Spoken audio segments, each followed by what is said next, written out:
I'm Mrs. Cossie and I teach fashion studies. My name is Mrs. Possel. I teach cosmetology and personal care. My name is Mrs. Lindsay and I teach foods. I'm Mrs. Miller. I teach the Foods 9 program and the high school foods program.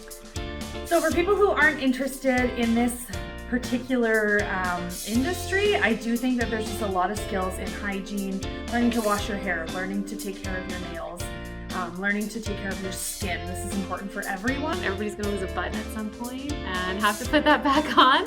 So it's a lifelong skill, which is great.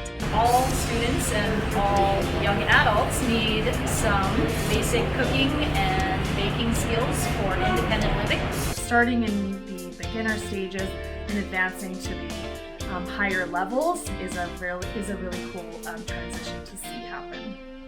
Oh, you don't have to know anything about foods or cooking or baking when you come here. Our whole course is designed for high school students. No experience in cooking or working in the kitchen is necessary. We can start at whatever level you're at, so we have beginners to advanced all together.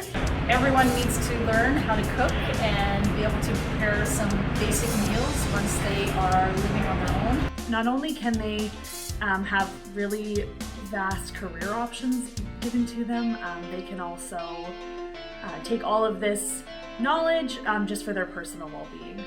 We have a little bit of everything, so if you don't like to sew, you can move into the textile arts, so knitting, crocheting, pursuing something like tie-dye again, or macrame. There is also illustration, fashion illustration, so you could do the drawing.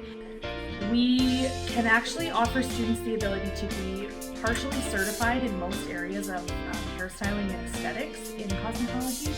We do skills competitions for beginner, intermediate, and advanced. I can actually be right there with the students as they're learning. And the sewing of projects, right? You get to take something home at the end of the day that you made and created. And they really get to be creative in this sort of environment.